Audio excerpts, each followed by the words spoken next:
On behalf of the entire NTSB, I want to just express our sincere condolences to those who were not only affected by losing family members in this accident, but those that were also injured and those that are still missing. It is a tough day for Louisville, for Kentucky. It's a tough day as being a Kentuckian myself. And I know what a great community this is, how impactful those people that suffered and have died are, and we've seen it all day. We know it is tearing at the community, and we're deeply sorry. And we are here to try to find out not only what happened, but why it happened, and more importantly, how do we prevent it from happening again? So here is some factual information we have at this time, and I'm going to read a few notes to make sure we have it exact. The airplane involved was a McDonnell Douglas II, which was then altered to be an MD-11F. The F stands for freighter. It is now handled by the Boeing Corporation. So whenever you hear that Boeing is a party, it is because of the merger with McDonnell Douglas many years ago. The plane was manufactured in 1991 with a tail number of November 259 UP. The plane was traveling from Louisville, Kentucky to Honolulu, Hawaii. There were 3 souls on board the plane. After being cleared for takeoff, a large plume of fire in the area of the left wing occurred during the takeoff roll. The plane lifted off and gained enough altitude to clear the fence at the end of runway 17R. Shortly after clearing that fence, it made impact with structures and the terrain off of the airport property. A post-impact fire ensued, which covers approximately almost a half of a mile. And we have viewed airport CCTV security coverage, which shows the left engine detaching from the wing during the takeoff roll. This and other videos, along with evidence we were finding, are a very valuable asset to our investigators in helping us hone further which areas we were going to be focusing on as we move into further days of the investigation. Okay, shalom, shalom. Kwam Yasha'Allah. Koholoimla, Yahweh, Bahashim, Yahweh Shai, Bahashim, Kahakodash. And double honors to our apostles and elders of Great Millstone who do rule well, and that by the Spirit taught us His beautiful truth. And just want to say the waters for the H.I.M and Ahwa, fast out here sincerely keeping the laws, the statutes and commandments of Yahweh Bashim Yahweh Shai to the best of their ability. This is Yah Hanan Nawach. Just coming at you with another quick lesson, praying that it's edifying by the Spirit. Got a couple of airplane articles that I want to pull up, but first off, this particular one, happened yesterday, and the death toll has actually rose, which I figured it would. Injured, then rose, and ain't no telling. Some people from the injuries might actually be unalive themselves at some point, but yeah, it's not safe to be flying. Esau's plane system, man, is down. Now, this was a one that was converted into a freighter from 1991. Now, we looking at 1991. Come on, bro. This motherfucker's not even driving 1991 cars right now, man. Let's just be honest here. 1991? God damn. That thing should have been taken off the market, man. But that's Esau. Cheap-ass Esau. You know what I'm saying? Instead of, and they say, Boeing, we ain't going. Boeing's name has been in the news quite a bit as of late, man, with doors and shit coming off mid-flight, windows and shit being sucked out. Motherfuckers is, scared as shit, trying to land a damn plane with a wide open damn air flowing through that bitch. Explosions and shit, planes flying into planes at runways, planes flying into military planes. So Esau's whole shit, man, is caving, man, because ain't no way a plane from 1991 should be on no runways, man. Like, come on now. In the skies, a plane from 1991. I can't see that. The 91? God damn, bro, that shit was like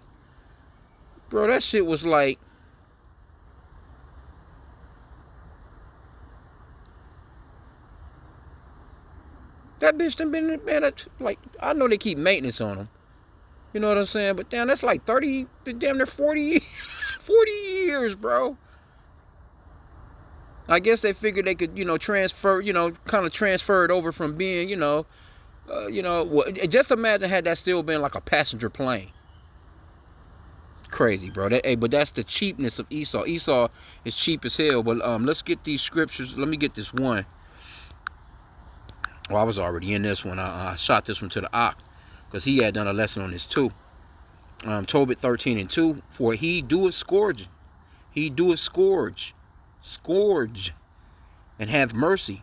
He leadeth down to hell and bringeth up again.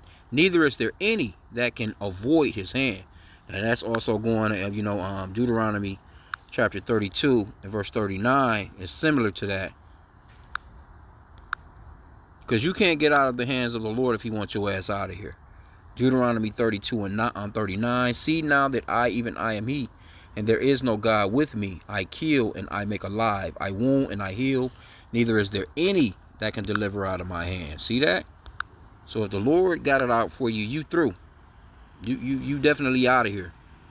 I'm trying to think. It's one in Ecclesiastes.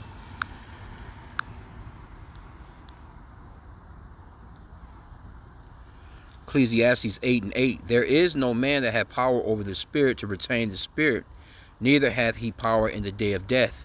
And there is no discharge in that war, neither shall wickedness deliver those that are given to it. So you can't get out of the hands of the Lord, man, if it's your time to go. And everybody, man's goings of the Lord, according to the scriptures. So everybody was right there, right on time, and right in the positions that they needed to be in to be unalive, man. Proverbs 20 and 24. Man's goings of the Lord, Yahweh. How can a man then understand his own way? So man's goings of the Lord. And matter of fact, it's another one. Let's get Job. What is it? Let me see. 33 and 15. It says, in a dream, in a vision of the night, when deep sleep falleth upon men, and slumberings upon the bed, then he openeth the ears of men, and sealeth their instruction, that he may withdraw man from his purpose, and hide pride from man. So the Lord, he sets you up in your dreams. He sets your day up. As soon as you fall asleep, you might get to, you get off into that deep enough sleep. The Lord is programming you, man, to get up and do exactly what it is that he wants you to do for that day, man. So all those people, they caught their demise because the Lord wanted them to catch their demise, man. And let's go back to the Apocrypha, Ecclesiasticus 39 and 28. I was kicking it with somebody about this earlier or yesterday or whatever. And they was like, oh, well, that's not Bible. All right, well, you can believe that it's not Bible all you want to, because the so-called white man, the very so-called white people that took the shit out gave you a so-called white man to worship that's not in the damn Bible. But you'll worship white Jesus. He's nowhere in the scriptures. Anyway, Ecclesiasticus 39 and 28, also known as the Book of Sirach, in the 1611 King James Bible. And we see these books to be the words of Yahweh B'Shem Yahushai. There be spirits that are created for vengeance, which in their fury lay on sword strokes. In the time of destruction they pour out their force and appease the wrath of him that made them. Fire. How did those people go out? Mainly fire. And if they survive hitting the ground or however it may have gone, still fire caught up to their asses. Fire and hail and famine and death. All these were created for vengeance. Teeth of wild beasts and scorpions, serpents and the sword, punishing the wicked to destruction. They shall rejoice in his commandment, and they shall be ready upon earth when need is, and when their time is come, they shall not transgress his word. So that ought to be an indicator for the people to reverence Yahweh B'Shem Yahushai, but because they have no belief, the scripture talks about a fool. It's a fool that don't believe that there's a God, roughly paraphrasing. Matter of fact, I think that's because you have people that walk the earth, man, they really just believe that they came out of their mama and they gonna die one day, and that's that. They just believe, Big Bang Theory, some shit blew up out of nowhere, and all of a sudden people, monkeys turned into men. This is Esau, this is his shit. But this is Psalms 14 and 1. To the chief musician, a psalm of David. The fool has said in his heart, there is no God. They are corrupt. they have done abominable works. There is none that doeth good. Right? So it takes a fool to say in their heart, there is no power, man, when you see all this stuff around you. All this beauty around you. Even though Esau, he done fucked up the planet, but it's still beautiful, you know what I'm saying, to an extent, you know, or, you know, you can see the works of Yahweh B'Shem Yahushai, man. You can see his wondrous works. You know, matter of fact, that was one of those scriptures me and Ak was talking about earlier. One of them I remembered, Romans chapter 1. Let me see.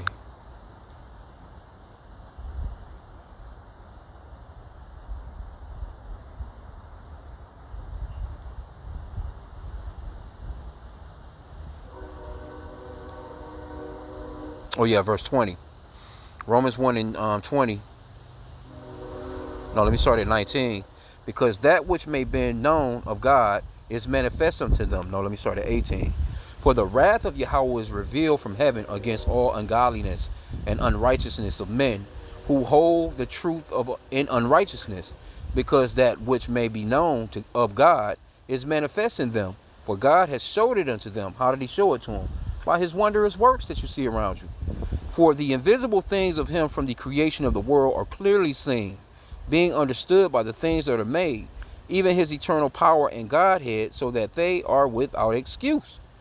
Because that when they knew God, they glorified him not as God, neither were thankful, but became vain in their imaginations, and their foolish hearts were darkened. Professing themselves to be wise, they became fools, and changed the glory of the uncorruptible God into an image made like to corruptible men, made like unto Salakia. And let me start that from the top again. And changed the glory of the uncorruptible God into an image made like to corruptible man, and to birds, and four-footed beasts, and creeping things. Wherefore Yahweh also gave them up to uncleanness through the lust of their own hearts, to dishonor their own bodies between themselves, who changed the truth of Yahweh into a lie, and worshipped and served the creature more than the Creator, who is blessed forever. Amen. And that's what a lot of people do. But the point that I wanted to make in that was that, you know, hey, you know, you can see the wondrous works of Yahweh B'Shem Yahushai, man. People go to the beach, man. How you going to look out there at the beach, all that powerful water splashing up on your goddamn ankles and knees and thighs, and it's got a sand border, it's got a border that it can't go no further. As powerful as that water is, only time that water comes out of there is when the Lord sets it up to come out of there with a hurricane, or something, like a cyclone or something to that extent, monsoons and shit like that. But other than that, the Lord has set a decree, and it can't go no further unless the Lord designs it, or he orders it to come out of that fucking area, to swoosh down on your ass and flood you out. That's just one example. I'm looking at the moon right now. The moon is in the sky, man. That shit is so big tonight. I don't even know. I'm trying to think, was it a special moon at night? Because I'm looking at this boy in the backdrop. This boy is enormous. But anyway, and it's a full boy too. But I had a couple more articles here. I ain't gonna keep this long, but I did want to, let me see here. Let's go back real quick. There's your boy Trump right here. Here go your boy Trump. The FAA to cut flights by 10% at 40 major airports due to government shutdown. Hey, that's gonna cut all into you people's Thanksgiving and your Christmas and all that shit. It's people, hey, this is disrupting flights all overseas, because it's people that's trying to fly in and out of the country. So it's not just, somebody trying to fly from Atlanta to Boston or some shit. You know what I'm saying? This is going down globally, man. And matter of fact, it's not only is it, it affects every country in the world, basically, because every country in the world, there's an interconnect or connect where somebody is trying to connect one flight to another one. And people, motherfuckers getting stuck, but all that holiday shit, that shit is out of here, man. They definitely about to be on top of that. And then you got this one right here. It was a bomb threat. Bomb threat on plane forces all flights to be shut down at D.C. airport. So what's going on out here? What's going on with this flight, man? What's going on with Esau trying to control the airways? And we're not ignorant of Satan's devices. You never can tell as to why he's doing this, Because Esau be on some shit. You just never know what this man is doing. He could be trying to you know, keep a space open for, you know, all these damn what they calling UFOs being seen. He could be you know, the scriptures talked about how a man shall desire to go into a city and shall not be able, roughly paraphrasing, in 2nd Ezra chapter 15. You know, that's a way that people get back and forth real fast, you know. So who knows what this man is doing? Who knows what he's doing in the backdrop, man? You know, that's just me speaking as a man. You never can tell with this guy, man. You know, a bomb threat on a plane forces all flights to be shut down in D.C. airports. You know, that's going to take a minute. That's going to disrupt and cancel a whole bunch of other flights, man. You know? So Esau's kingdom, his whole shit is breaking down, man. Yeah, this gonna be a these little bullshit holidays with everything that's going on. Hey, all praises to y'all about from outside, man. But cutting into this shit, man. It's a lucky for the wind because I'm outside. I know it's windy as shit right now. I mean, the point is made. That's pretty much about it. Let me get this one before I end out. Another one in the Apocrypha. Ecclesiasticus 25:7, also known as the Book of Sirach, 1611 King James Bible. There be 9 things which I have judged in mine heart to be happy, and the 10th I will utter with my tongue. A man that have joy for his children, and he that liveth to see the fall of his enemy. And this is what we're witnessing, man. You're never in the history of man have you, you know, and matter of fact, these 2 major shutdowns, government shutdowns, have been on Trump watch. Your boy Nero.